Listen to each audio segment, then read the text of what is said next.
Welcome back to the No Judgment Necessary podcast, where we got the opinions like DC, we're crazy like Gaethje, and we're as high as O'Malley. With a podcast for fight fans that want to see fists fly and don't want to wait on the judges.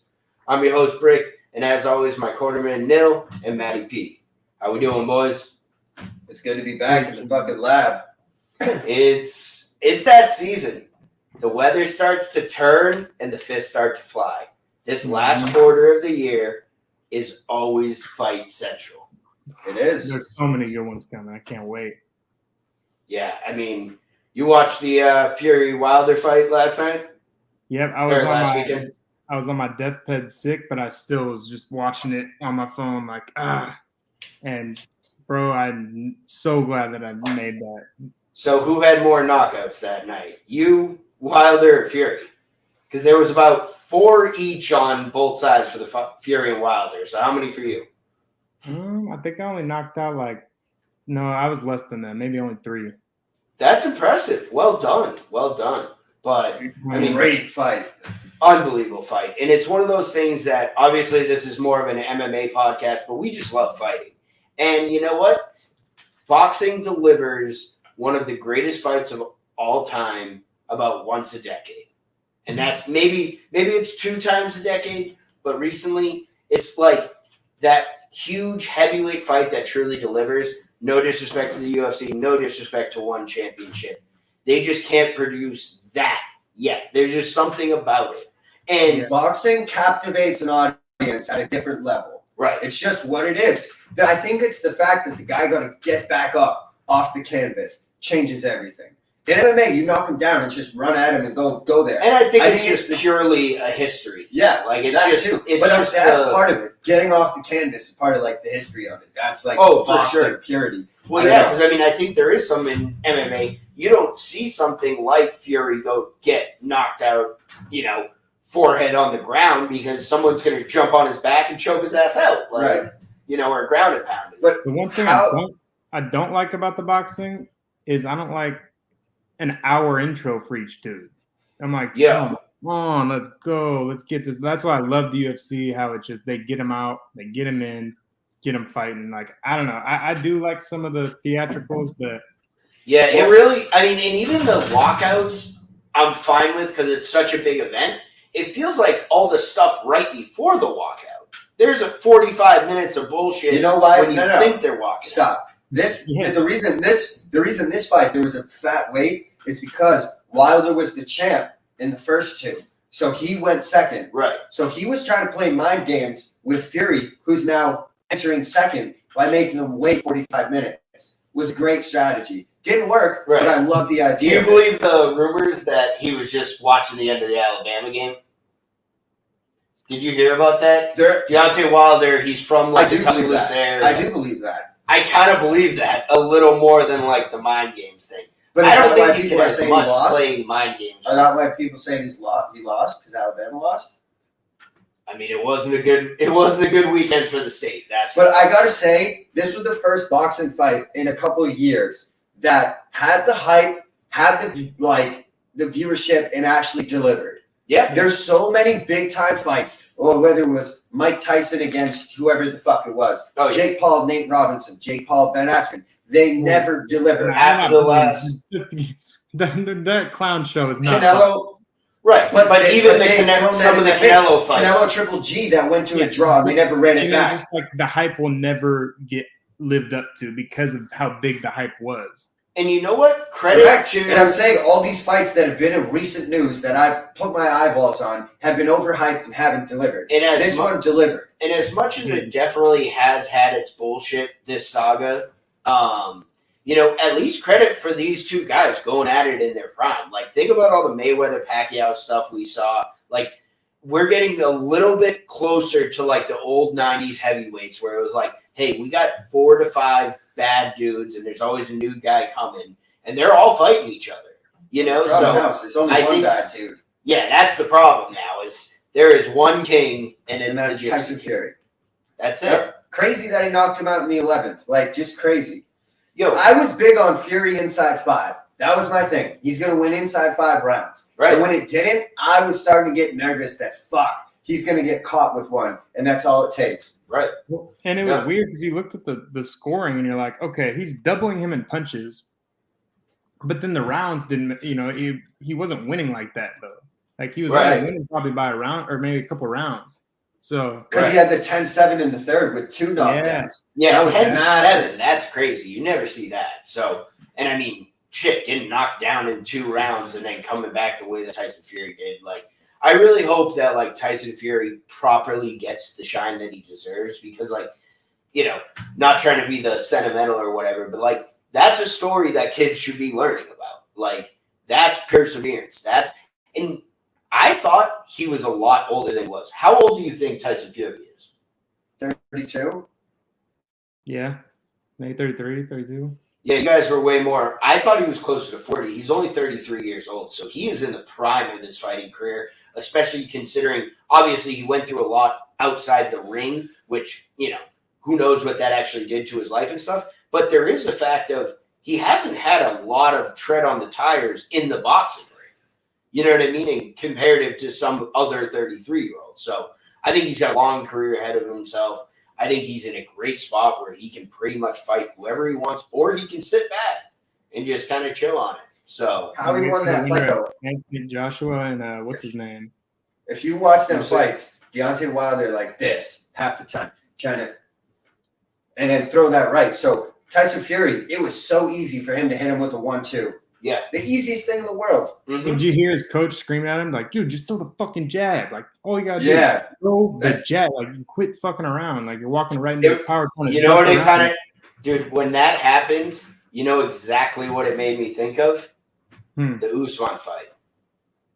When he was just like, yep, Usman Burns winning the second round when he came back to his corner. Women's just like, yep, that's why you're a champ. Sit on your jab, champ. That's why you're a champ. And I mean, it's crazy to say, like, when you really break down fighting, there's all these crazy, submissions, kicks, Superman punches, all this crap. Basics. The greatest things in the fucking game is a check left, a jab, and maybe a leg kick when we get back to UFC. You know what I mean? It's like you do the simple things very well and very fast, and, that's what you see out of champions. So, long reign, the Gypsy King. Mm-hmm. Although I got to say, the stock went up for Wilder.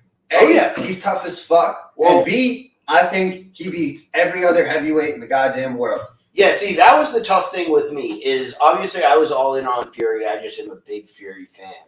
But Wilder's stock went way down after the last fight with just all the bullshit that happened between. Then it went way the fuck up during the fight. I'm like, dude, this guy, big respect. What he just went through, incredible. And then since the bell has rang, and honestly, after the bell, I had no problem with how he got knocked out. Like, dude, someone was getting knocked out in that fight. Everyone got knocked out 3 times. You know what I mean? Like, they were I had legs stumbling. Like, I had no disrespect for him if he just got knocked out. And honestly, if he just walked out of that ring and never put a microphone in front of his face, I'd still have the utmost respect for Wilder. But the fact of how Tyson Fury handled that win, he went over to him. He was like, hey, big respect, nothing about the bullshit, great fight. You're truly a heavyweight great and everything. And Wilder just goes, I don't respect you, bro. Like, I don't fuck with you. I don't respect you. He put out a post today, cleaned it all up, in my opinion. Did he? Yeah, he was like, what a fight. Like, thanks to God, like, I got stronger in my loss, like, da-da-da. Then at the end, he's like, Gypsy King, like, a real one. Like, he showed me what's good. Like, he's a good fighter. Okay. And then in the comments, fucking Fury was, like, greatest trilogy of all time. Yeah, so, and that's what I'm saying. And you have to have the respect in a loss. And respect is a big thing for me. So when he said, I don't respect you, I know obviously it was in the heat of the moment. Listen, you need to take your L if you're going to get better. Like, and you didn't take the L last time.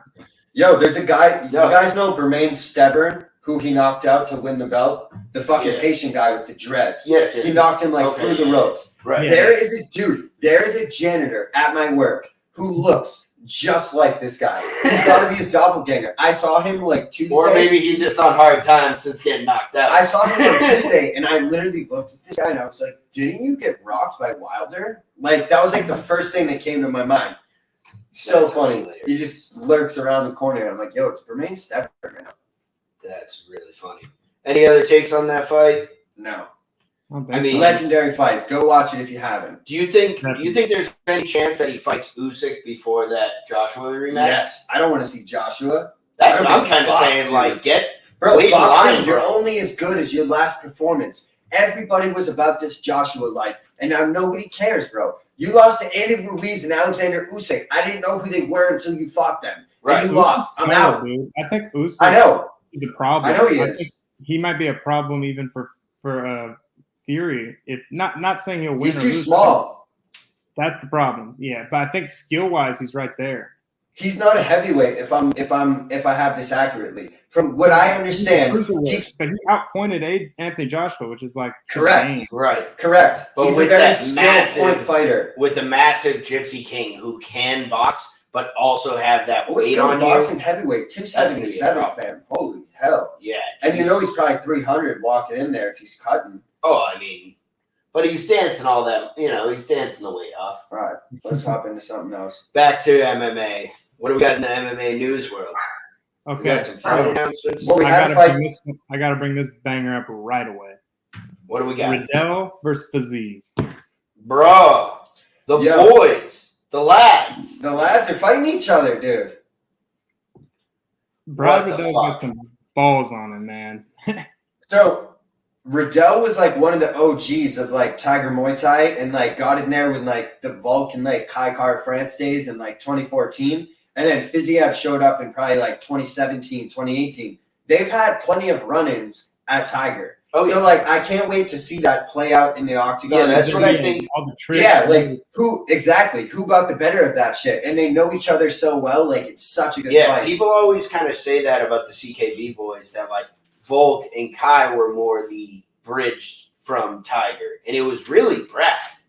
It was more Brad that really bridged that gap, and then he brought in Volk and everything, and then obviously the connections. Yeah, well, Volk went there, won a trial, dude. Right. People saw that as, yo, I could win a trial, go to Thailand, like, fuck, we're out. Yeah, why not? Well, let's not get too invested because there's another banger right on the list. All right. What do we got? Neil Magny. No. Jeff Neal. I always said Geoff because his name's spelled weird. Love it. Geoff Neal. Geoff Neal. Ponzinibbio. Ooh. And that's on an absolutely stacked December 11th card, and I'm putting it in the universe. No judges necessary, boys. Need to be at that card. Dude, that card is stacked. We got to go to that shit. When tickets That's going come out, to we be gotta Poirier be about it. Oliveira. That's going to be the Nunes fight. That's going to be Leon versus Masvidal. That was the other announcement that I had. Was the Leon versus Masvidal. People I want to get into Ponzinibbio for a while. I'm excited to see him come back. He had like staph infection or like MRSA or some dog shit. Is that where he's been? He was out for a long time. He had one fight this year, and it was but prior to that, and people were like, "Dude, how are you still ranked number 6? You've been an actor for like 18 months." Right? It's like I had MRSA or whatever, like some like crazy infection or something. Yeah, that shit can fuck you up, and especially you can't train or anything with that. No, it's not like. But I got a bad. Did he lose in his last fight though? No, he won against. I thought he got knocked out. No, didn't Ponzinibbio get fucking? I thought Ponzinibbio got the shit. Check that out. He fought Baeza. Keep going. I'll fact check it. Okay, but I do want to get into that. I do want to get into that Leon Masvidal fight. Yo, I gotta say it because I've been sitting on this take. I'm back in on Leon, and people got to start putting some respect on this man's name. Bro, like, you know what? Twitter, it's all people sucking Leon right now. It's like, oh, Leon's going to scrape Masvidal. Masvidal's washed, blah, blah, blah. That fight is close. I think so, but I'm kind of he lost to Jin Liang. Sorry, and then beat Miguel Baeza. So he's 1-1. He's 1-1 since the return. Awesome. That was a sick fight. So, fought in 2018 and then 2021. So, had a 3-year layoff, but here he is. Right. I'm interested. I want to see. That kid obviously had a ton of hype coming in and then kind of got rocked a little bit and then disappeared. So, I'm excited for that. I do really want to be at that December card. I'm going to be that Leon Masvidal. O'Malley's on that card too against William Paiva. That card's fucking stacked. 269. I think Masvidal's already beat Leon. He hit him with 3 pieces. That's what I'm saying. And the thing And I was there. I was Leon in the building that night. When was the last time Leon fought someone like, because Masvidal is aggressive, like a legit, Right. in his like being, in his blood, he is aggressive. And that is when Leon has the problems, I think, is when someone's really aggressive towards him. That, like when he lost to Usman. Usman was the aggressor. He was pressing him against the wall. But that was wrestling based. So I'm just wondering if Masvidal... That's where I think, even though he's going to bring the pressure, I don't think he's going to bring that like clinch or wrestling pressure. It's going to be more of a striking battle, and I think Leon can counterpunch it. That's where I think the danger really comes from Masvidal. And we've obviously seen how the chins looked lately, so... First time ever he got rocked like that. One time in his career, bro. You finna tell me the guy who fought Ray. You finna tell me the guy who fought Ray on the goddamn slice fights. The last time these eyeballs saw by like one of the greatest welterweights of all time. Yeah, and it was me and 6 people rooting for fucking the greatest fucking welterweight of all time. Okay. I think it's a way closer fight than the media's playing it to be. Yeah. This is a razor-thin fight, and everyone's like, a fucking Leon Edwards by a landslide. Fuck out of here, dude. You got knocked out by... And it's a grudge fight. When it's a grudge fight, it makes a bigger... Like, yeah. I'm not saying... I'm not by any... I hit him with the 3-piece and a soda, and I had to glide out of there. Think about football. Let's say the Niners and the Cardinals, right? They may not be the best at the same time. The Cardinals could be really good, and the Niners could suck. But when they meet up each time, you know it's a good game.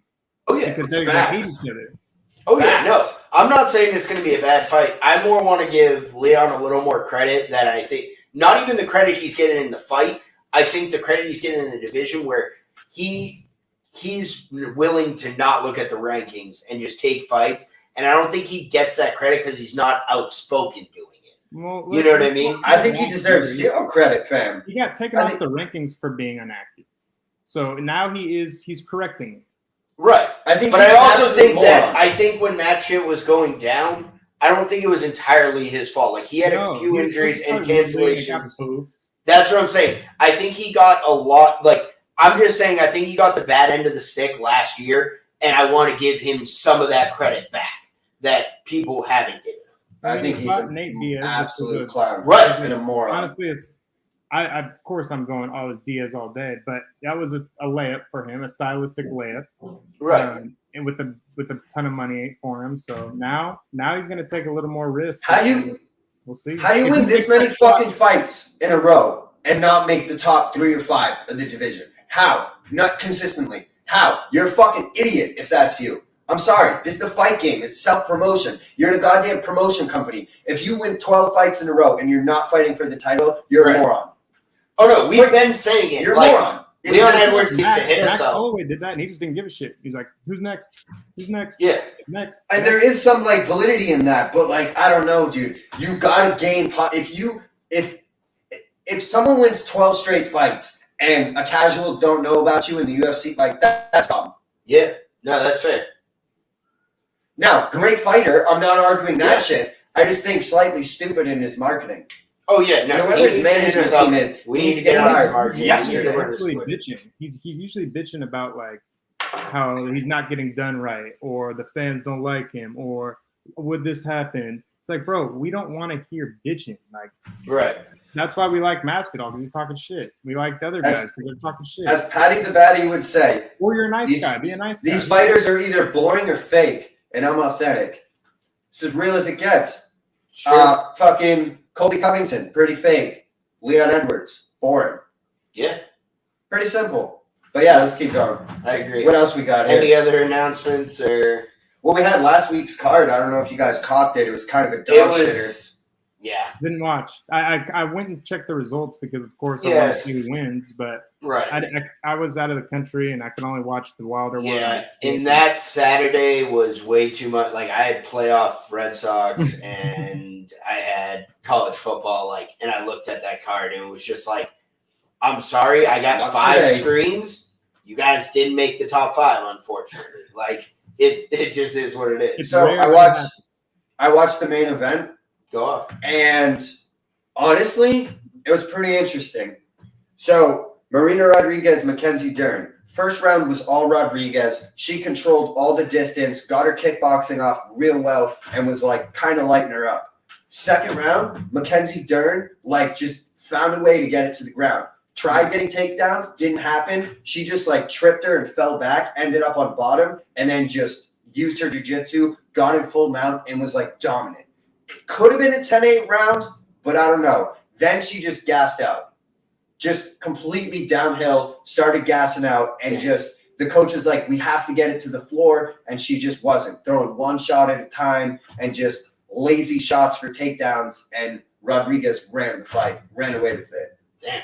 Never like finished her, but it was like Rodriguez, clearly. That's it. But like Dern had a great second round, and I think even in the third round, she got it down to the floor with like a minute to go, and was like looking dangerous. Little too late. Or maybe it was the other way around. Late second, she got it down, and then third was like, "This is me," and then just boofed it from there on out to be straight up. Yeah, I mean, it's interesting. We've known that Mackenzie Dern's ground game is elite.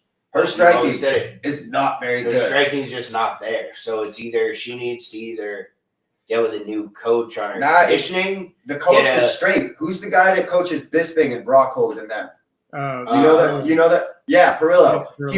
He was saying it perfectly. He's like, you're throwing one shot at a time, and she's reading you way too well. You got to start throwing combinations and shoot for takedowns off of that. And it was so true. The one time she did that, she got it to the floor, and it was her world, and the fight could have been over. Right. But she just didn't. I don't know. I think it was the fatigue that she couldn't listen to him. I don't know if it was because she didn't. You know what I mean?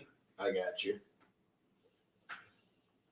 But I don't know where it puts either fighter. But anyways, what were you gonna say? My bad. Nothing. That was the one fight I was actually curious on how it went. So I'm glad you had a little breakdown right there, because that fight did look solid on paper. I was curious to see, because they're both moving up. Want to see who could do what. But I guess it's Rodriguez move. Helston's Rodriguez, right? Yeah, I think they said like Rodriguez. Rodriguez, Rodriguez, something like that. No, I get that. That's Rodriguez. Yeah. I'm not getting knocked on that. Benny the Jet. No, I'm just throwing it out there. Joanna next. Ooh, I like she that. She called out Joanna, and I'm down. I'm down for that. She's like, Joanna's just holding that number one spot, sitting there. Like, give me that. So right, that's a great fight. I think Joanna's probably gonna slap her and keep that one spot, but. I agree, like, hey, go up you know what? If you're not active, I'm calling your ass out. I love that. So, transitioning, the last thing on really MMA news I got, Paddy the fucking Batty. One fight in the UFC. He said he was getting a first round finish. I made a lot of money on that man. We all made a lot of fucking money on that man. I had him inside the distance. Just like Thank God. Said. He promised me on Twitter. Not to me. He promised me. He promised Twitter. He promised you. He promised Twitter. He promised Bisping, and he promised Dave Portnoy. Because Paddy the Batty is now the first Barstool athlete deal that is currently in the pros. He signed a 7-figure deal with Barstool, and he actually just went on the Dave Portnoy show. I definitely suggest watching that interview. It was electric, and Barstool's really betting on the future for this kid, and I completely agree with it. In that interview, Portnoy was like, you know, obviously this is a big number for a kid who's gotten one fight in the UFC, but he's like, I want you to be, when people ask me, like, what do you expect out of Paddy? He's like, I expect him to be a big star, and he's like, I want like a McGregor-like star. And Paddy cuts him off and goes, I'm going to be better than fucking McGregor because I don't look like a fighter. He's like, McGregor, he looks like a fighter. Like, he got the shaved head, he got the tattoos and shit. He's like, I got a shitty haircut, and I just look like one of the boys. I'm going to be the biggest thing in the fucking game. So, I love how he blew up right after. Just got instantly fat. I love that. That's hilarious. Yes. Oh, no, and it was great because I don't know if you watched the Portnoy show, but the other host, Eddie, he's kind of a fatter guy from Chicago. He said that. He's like, so what about all this O'Malley stuff? I guess he hit you with the F-bomb. He called you fat. And Paddy immediately goes, what's wrong with fat people? What, is he fat shaming? I love fat people. Yeah, I'm fat. What's wrong with it? I knock people's fucking heads off. And I was just like, really I'm in. Good shape when he was fighting, so. Oh, of course. For his career, he probably should maybe tone that down. Little bit. I'm not trying to gas up Patty, and we'll see how his career plays out. But the I don't know how I can say this, but how he got to the UFC and the work he's put in is what I would suggest to every other fighter. He signed with Cage Warriors at 17 and left them now, what is he, 27? Yep. Like 8 years, bro, in a roster. Was the champion, lost the belt, came back and got it, kept winning. Like, he's learned. He grew up in that whole organization, and that's what's going to make him ready. Yeah. If he gets a 5-round title fight, he's not going to care. It's not going to be any added pressure to him. I know it will. We've laid it out before on the podcast, but he did exactly what me and Nil have said. Like, go to a good promotion. Like, get in with a good underlevel promotion, like Cage Warriors, like LFA, like even, I wouldn't call One Championship a lower promotion, but Bellator, any of these, anywhere that'll give you a shot and stay there. And yet, be the champ, lose the belt, take an L, like figure all those things out in your career and get a following, you know? Have people know. I've known about Patty fucking Pimblett for years, long before he signed in the UFC. So I'm big in on this guy. He's doing it right. And that's the thing is then once you show up, you're ready for that rocket ship up your ass, because we always talk about it in the UFC where guys show up without the experience, the lights are way too bright, and then they get 3-4 wins, and then they get sparked, and then no one gives a fuck about these guys anymore. You know? So that's thank you, Producer Neil, for fixing the lighting. But, you know, that's the problem. Now he knows where his career is. He knows what it's like to lose. He knows what it's like to be a champion. And he's fucking here to be a champion. And the only It comes down to execution now. It's all set up for him. The only thing that terrifies me. The thing that truly terrifies me about hit him with the rear naked choke. Hit him with the right. Hit him with the left. Yeah. Matty P versus his dog. I'm going 10-8. Oh, that's going to be some Luis Pena shit. We can't have anybody get arrested. We're not talking that story. What do we got next? No. Or do we need to talk that story to filibuster here? Do we want to bring up Luis Pena? Luis Pena, bro. Bad person. Let's go with the arresting in the UFC, fam. We need to just talk about general arrests, bro. Everybody getting arrested. John Jones, fucking Chuck Liddell, Luis Pena. Yeah. The was innocent, apparently. The Convicta roster is nasty. Convicta FC is the greatest Convicta FC. But yeah, man, the Bob Ross thing is a real that one sucks extra for me because for those who don't know, my other thing I do is clothing, Costa Clothing, and he was one of our guys. We were sending him clothes, he was rocking it. Can't do that anymore. Probably not gonna send him anything. So yeah, that's a terrible yikes. Yeah, I think we can't dance around it, Neil. You want to just kind of loosely overhead break down the situation? Domestic violence, an arrest. I don't want to. I've read the police reports. Not going. They're not good. Read them yourself. They're public for everyone that day. Yeah, yeah. That exactly. We'll just leave it at that. That was perfect. We'll leave it at that. But actually, this is a horrible segue because I love the people.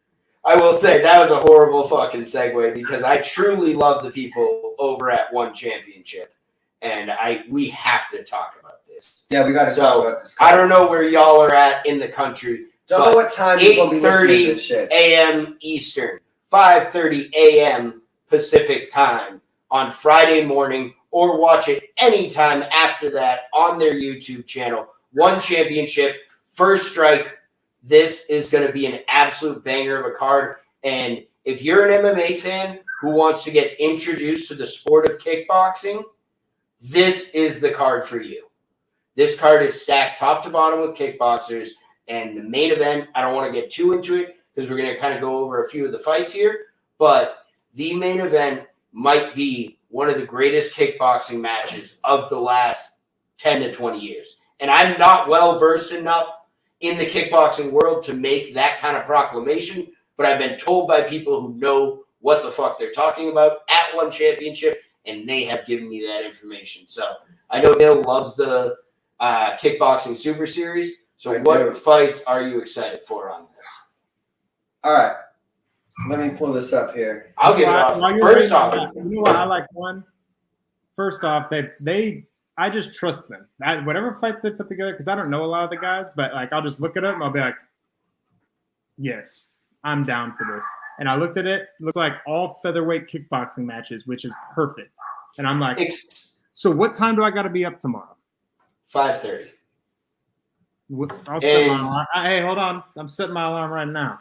Set your alarm right now. All right, let's hop into it. I got this shit. But I love how you said it's all featherweight kickboxing and you trust one championship. I trust them too because a lot of people might be like, featherweight kickboxing. So you know how we're kicking off the fucking card? Heavyweight kickboxing. Let's go. We got Patrick Smeed taking on Rade Opachik. I saw Patrick Smeed in his last fight. This dude. This is the kind of guys that I want to see fight Tyson Fury. Like, this guy, I mean, I don't know if he's on that type of level. Now, he lost to Rugrug. But he got caught with the fucking right and then fell to the ground and got ground and pounded. But he fought MMA on like 2 days' notice. Yeah, so it was his first ever MMA fight. But I don't think it was his first, but he was his first professional. Oh, well, he's 0-1 in MMA.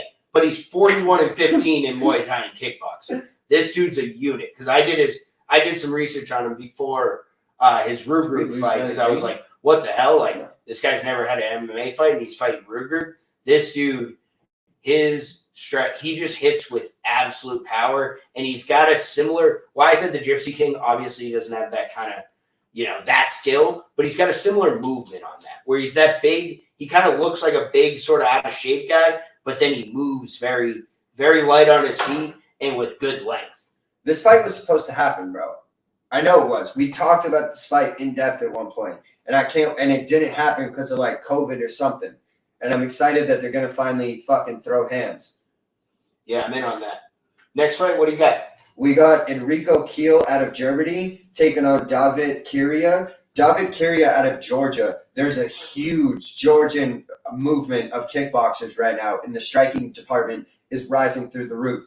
But on the other side is Enrico Kiel, who is an absolute goddamn savage. Saw him fight on the April 1 championship series that was on TNT, and he was an absolute animal, was absolutely impressed by this guy. Isn't he called the Hurricane or something like that? And he fights like his nickname. Yep, the Hurricane. Yeah, he just comes forward like a hurricane, and it's just a weird trajectory. He's just going around, but he's going to fucking mop you.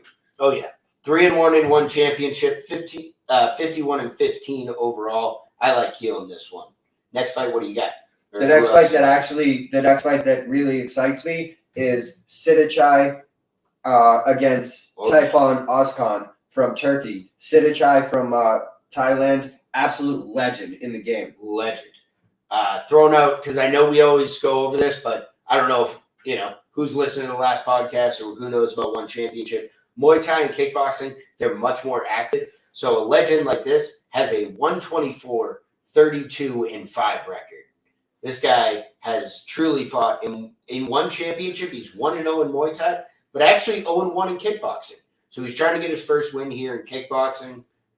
I think this is going to be an interesting fight. Yeah, the other guy's 83-8 from Turkey. Throws absolute bombs. It's going to be definitely an interesting fight. Yeah. But if you talk to or if you listen to people in the fucking Muay Thai world and the kickboxing realm, they all say Siddichai is an absolute legend. He's got his own gym. John Wayne Parr is like big on him and all that. So people are very high of his like technique and that shit. And that's what makes it interesting because the other guys, I think this fight is young killer. Yeah, it's going to be power versus skill. Kind of, similar to like a Fury Wilder kind of thing. I know we keep bringing it back to that, but I think that's like definitely Siddichai is going to be the technician, but Tayfun can definitely knock someone out. And then let's get into arguably the best kickboxing match you could. Co-main event. I would have talked this. Guy, Andy Sauer. Andy Sauer taking on Marath Gregorian. I don't know anything at all about Gregorian. Got to be totally honest. But Andy Sauer, they call him Sauer Power. Andy Sauer, 180-20 in kickboxing. Dude represents Thailand, but is from like the UK or like Scotland or some shit like that, and has just been in Thailand and is like a powerhouse and just a savage. And I love it. He just went to that country, embraced it. That's who he is. And I know we've said it before, but that's truly the greatest thing about 1 championship, and that's why they call it 1 championship. is the problem in these sports like kickboxing and Muay Thai is that all these countries like Thailand, like, there's in all these countries over the world, there's circuits in Europe, there's circuits in Africa, there's all these little circuits or singular gyms or tournaments and all these different champions. And all these guys have had 150 fights, but we really don't know who's the real deal. And that's what one champion's trying to do. They're saying, hey, screw all those promotions. We're going to come together and we're going to find out who the true one champion is. And then now can we get into the greatest kickboxing matchup you could probably make at the moment? Yes. Go we on. have Giorgio Petrosian from Italy taking on Superbon from Thailand. Isn't his the kicking machine? What is his I nickname? believe so. I think it is something like that. It's like the kicking machine, Superbon. Yeah. And he's taking on, Giorgio Petrosian, who, an absolute killer. He trains with another guy who fights MMA. I think there's one in the UFC and one that's on one championship roster. And I think it's out of Rome. They got like this little hit squad. Isn't it, it's not Di Chirico or, anyways, Giorgio Petrosian is a savage. 104-2 lifetime in kickboxing. This man's got 104 wins and 2 losses, bro. the doctor. Yes. How in the hell? First off, there's a guy you said I had 180 and 20. Yeah, Which is Andy wild. Sauer. How you That's have- why. What's with the kickboxing and Muay Thai being able to? These guys have like 700 fights. Because they go to tournaments. So So other than how come MMA can't be doing that? I don't know No how idea. they Kickboxing in injure the themselves. Muay Thai Bro. is like the most dangerous part. Like that's gonna People- fuck you up. People Yeah, fight. if you lose, and then People you're out the fight. tournament. Honestly, these dudes These probably guys fight don't about lose. 30 times a year, bro. Yeah. They'll fight They fight like 30, 2 to 3 times a month. and especially early in their career, they're fighting on the local circuits where they're fighting 3 or 4 times in a weekend. So they'll get their first 50, 60 fights in their first probably year. So that's how the numbers really add up. But I mean, 6-0 and 1 championship. Do you think that Superbon has any chance here? Yeah. If this is the guy that I'm thinking with the leg kicks, we look that up. Can we get a nickname on this guy? He just beat Sinichai at No Surrender. Okay. That was I'm gonna his leave the app. Keep first talking one about this. championship. That was his first one championship fight. He's 111-34. So terrible record in comparison, clearly. But Jesus. Let me see if he's the Thai kicking machine. I'm trying to see his other record. He threw 117 strikes in that fight. He only threw 3. He only landed 3 to the legs. So this might not be the guy you're thinking of.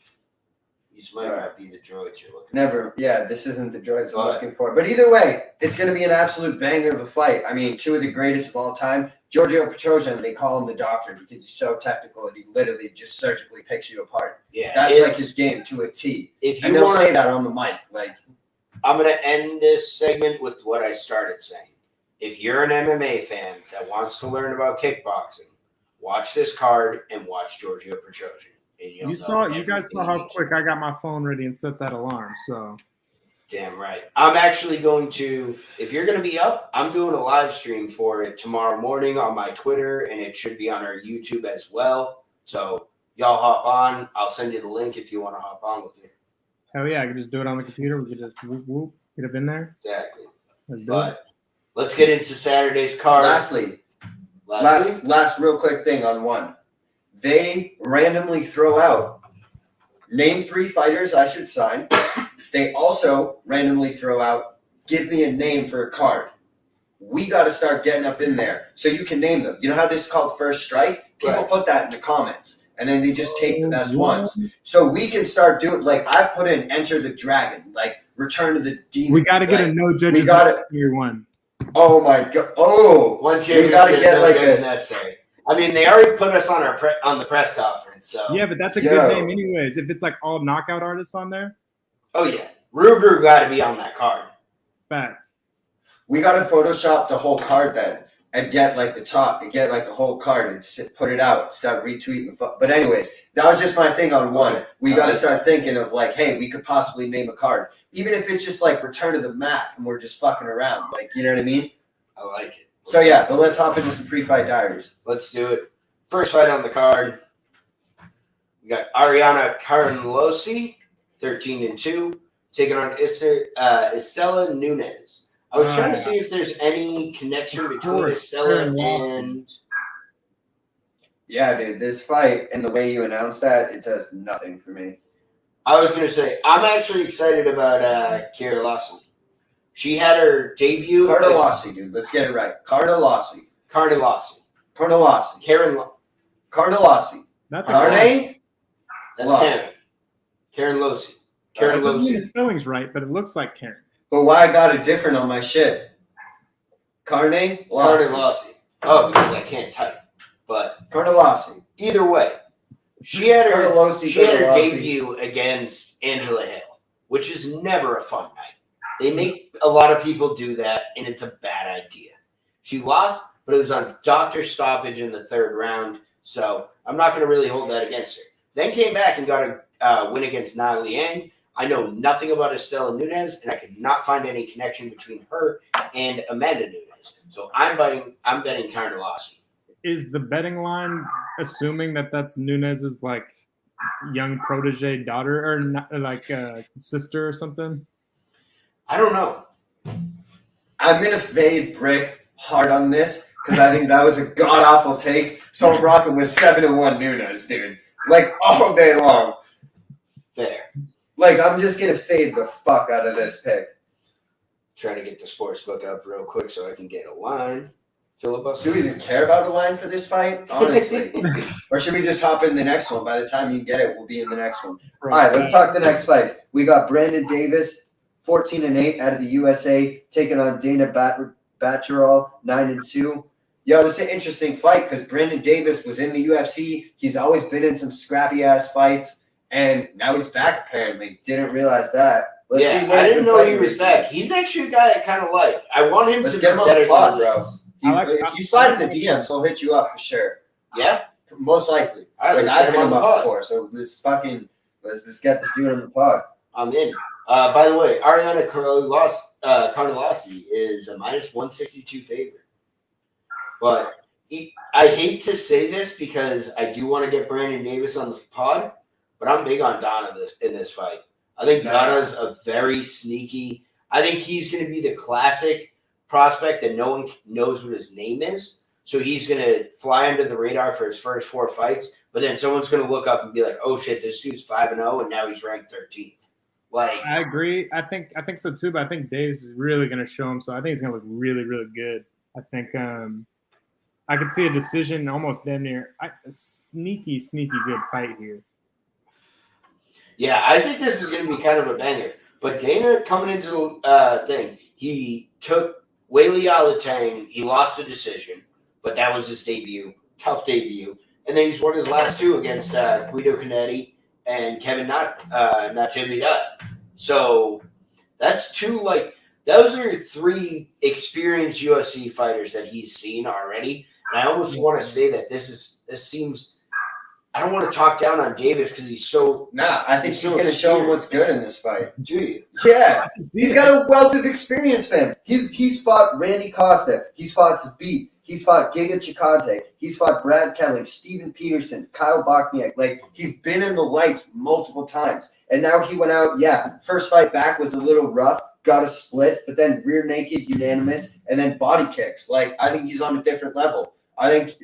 He took this call and is ready to go. I think he's going to show him levels. I've been here, kid. You haven't. Like, I think it's as simple as that. That's fair. I love it. We're already going against each other on picks. Davis is getting a +140 favorite. +140 underdog, -177 for Dana. Oh, I'm taking Davis all day. +140? Okay. Yeah. I like it. Next fight, we got Ludovic Klein, 17-3 out of Serbia, taking on Nate Landwehr, 14-4 out of the USA. I love this fight. This one interests me way more than it should. I love this fight because Ludovic Klein is a savage. and Nate Landwehr looks like Beans. The best Nate Landwehr thing. Nate should be fighting Patty at some point if they're in the same division. That would be amazing. It's 145. That could happen. It's 145. That would be a great fight, dude. So Beans versus Batty? The best thing. Oh, dude, the best thing I ever heard from Nate Landwehr. The best thing I ever heard from Nate Landwehr was when he got COVID and he hit up his opponent like, "Yo, I'll just fight you next week, fam." Yeah. And his opponent was like, "Just give me a new opponent, fam." Yeah. No. It's like, who was it? Was it Kai? Rather COVID or not COVID, just the idea that he thought he could just fight a week later was hilarious. Yeah, it's like, I got you next week. Don't worry about it. I'll see you It's like, Saturday. you're going to have to start your training all again. You're going to have to, like, there's, like, so much that goes into it. You can't just fight a week later. You didn't just, like sprain your ankle, bro. Like, what are we It was so funny that he thought he could just, like, fight the next weekend. But I'm kind of out on this guy. Ludwig, he's a problem. He is. I'm not saying that Nate will win. I think it'll be a great fight. But Nate's a dog. He reminds me of like a Darren Elkins. Like everyone's gonna count him out, and then he's just gonna somehow like dog through that and get the dub. Right. Just find a way. That's a good comparison. Yeah, I like that. But I was a little surprised on the line. I thought Ludwig would be a favorite. He's a minus 360 favorite. That seems a little. No. I like Nate. That kind of leans a little bit. Do you? Let me do sprinkle you really? Some beans. Like, you know what I mean, though? Yeah. Like, do you really? Nate's gonna get this dub and fight. Nate's getting the dub and fight. Oh my god. Nah. Sean Shelby, where you at? Patty got too fat. He's a 55. He's 55 now. He'll be 55. He'll be 45. I mean, Klein by KO, dude. He's coming off a loss to Trezano. I think Trezano's way more well-rounded than fucking Nate Landwehr. He's just a bomb. He's just gonna explode. I think that's probably the way. If you like Klein, that's the way you bet this fight. Minus 121 for the knockout. But there is a world where I could see Ludovic Klein just coming out, bop, bop, bop, wham, head kick, and it's like, oh shit, Nate Landwehr's donezo. Bell survives. He fucking back to the fucking he just stool. always then comes out second round, before the fight. takes down Klein, and just fucking TKOs him. I could so see a world where that happens. Just starts throwing fucking If you do bones. see a world that could happen, plus 700 for Beans put by knockout. He's got to change his nickname to Beans. Nate Beans Landwehr. I'm kind of with, I mean, but like at the end of the day, I don't trust Beans. All right, next fight. Next fight. Lupita Gardinez taking on Luana Carolina. Lupita Gardinez 6-1 out of Mexico in the female flyweight division. Luana Carolina 7-2 out of Brazil. What are opening bell thoughts? I said that like a trip. I don't know. If Luana can get this to the ground, it's going to be a long, what some MMA fans will call a boring night. If Lupita can keep this on the feet, she's a killer. This chick's got some hands, and this chick's got that Mexican chin. You know what I mean? She is going to be a brawler, and I think she's going to stick around in this division for a long time. This is a fight where I am very interested to see if Lupita's got the skills. What was that? P, go off. Carolina's got an 8-inch reach on her. Wow. It's that much? Where are you seeing that shit at? I don't know. I'm on Google, bro. Okay. She got an 8-inch reach, fam. Damn. Wow. Lupita has a 61-inch reach, and Carolina has 69. This fight didn't excite me like it should have, but now the reach disadvantage makes it a fucking range kickbox, or let me get up dirty and in your grill. And that's the thing I think Lupita's a tough enough kind of Mexican, almost Gastelum type fighter that like you think the reach is going to be a problem. She'll eat one jab on the way in to throw 3. You know? And yeah, this is going to be a very interesting range battle, and this is a very interesting I think a exciting win in this fight could project one of these girls right into like a ranked or top 10 to 15 fight for sure. So yeah, I mean, if I had to put my money on it, I'm going with the Brazilian. I think Luana's actually I did not think this. Gardinez is a minus 230 favorite. Carolina is a plus 180. Yeah. That seems hefty. I'm not going heavy on it. No, this isn't in many parlays. But next fight, who we got? It's a good one. We got Danny Roberts, 17-5 out of England, taking on Ramazan Ameev, 20-4 out of Russia in the men's welterweight division. My opening bell thoughts are Ramazan Ameev sounds like a holiday. Yeah.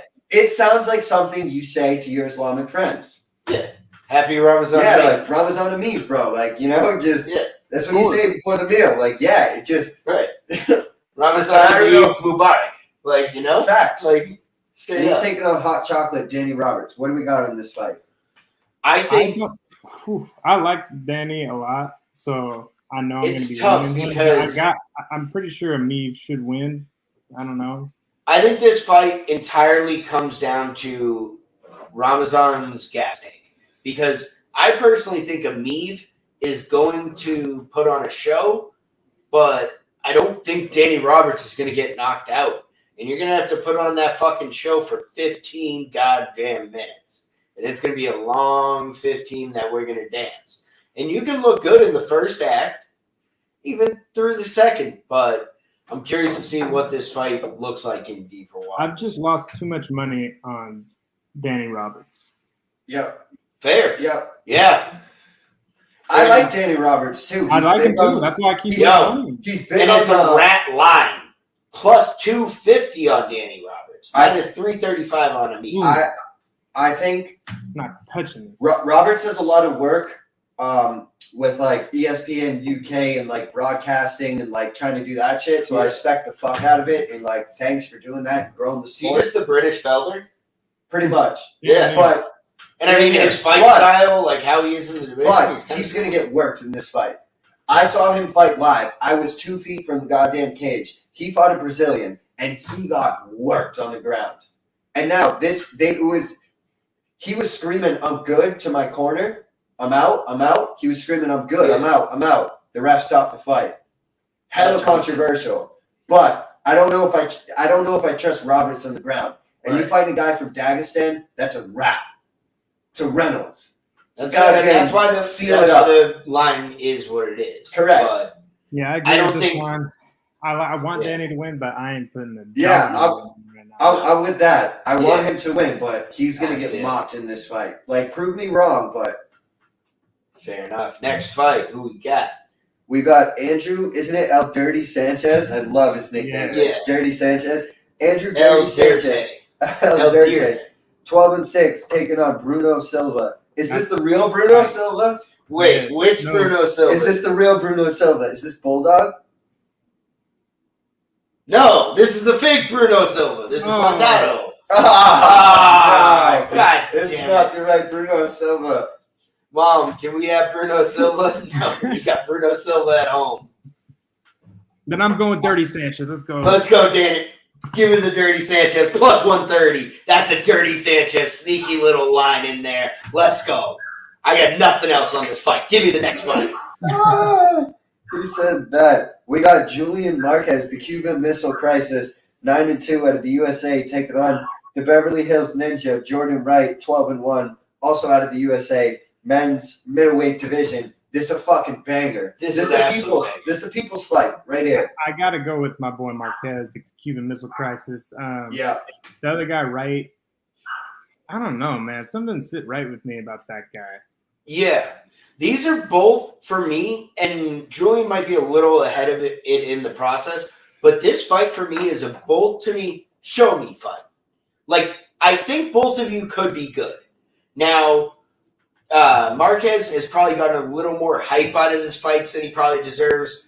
Jordan Wright's probably just got a little more hype coming into it than he may deserve. So, show me if you should have that hype. Show me if I should be a fan. Because both of these guys could... You know what? I'm putting it on the line. I'm not betting this fight. I'm putting my fandom on the line. If whoever wins this fight, I am going to be a fan of. I like that. I think it's easily going to be Marquez.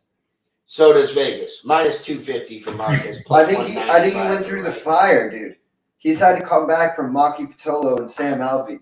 I don't think Jordan Wright's as Sam tough as Alvey that. ain't shit. But he had to come back from that. He was down and out in that fight, and he fucking found a way. That is true. That's when I became a fan of the Cuban Missile. And I think that toughness and that grit is more than anything that Jordan Wright has. Guys, we forgot a big announcement. Sam Alvey is fighting Ian Heinisch. Yeah, what in the fuck was that? Yo, how did he finesse that, fam? Dude, So the ultimate as finisher. a- I'm starting to like him. as a Sam Alvey hater, I hate that he's going to get this paycheck. I love that he's going to get this ass beating because Ian Heinisch is going to pick this fucking. Watch it be like a apart. hella close fight, and like Oh. we look so stupid. That would absolutely kill me. But I will say, as a fan of finesse, bravo. If you look up the art of finessing, Sam Alvey might be on like page 4. He's not on like page 1. No, He's certainly not Like like he's the in the last table one. of contents Yeah, for you're sure. probably never going to come across it if you read the book. It's like in the middle of the boring shits. Yeah. But like he is in there somewhere. Correct. I wonder if he's just like, bro. He ain't on that Harrison Barnes. I don't need any money. He ain't on that Harrison Barnes. If I just smile- finesse god. I'll just get a contract. He just walks in the room and he's just like, it's like, They're like, all right, I guess you can fight this guy. But Ian Heinisch going to beat his ass. all right. Next fight. I did like that announcement. Next fight, we got Mannion Fierro, 7-1 out of France, taking on Mayra Buena Silva, 7-1 out of Brazil. This is a fucking cracker of a fight. Mannion Fierro can fucking throw hands. This and I'm one- excited to this see one her really- throw hands. This one Bro, scares she's me winning. because she's winning. I got Firo all day. That's it. She has Yo, for real, I'm not even thinking twice in this fight. Yeah. exactly dogs, dude. why I am terrified of this fight. Because I am so fucking confident in Fierro. She's a minus 250. This is later in the card. This is where it's going to turn out where she's going to be the one that's the last leg or the third out of the fourth leg He's of gonna like ruin all your 6 Red different Sox bets. parlays. Yep. Yeah, Red Sox covered on Saturday, and all I need is Marion Fierro for fucking insert number here, and that terrifies me, Pat. I'm telling you. Yo, I love it. I love it. Because Mayra Buena Silva ain't terrible, but she's more Bruno Silva than the other Bruno Silva.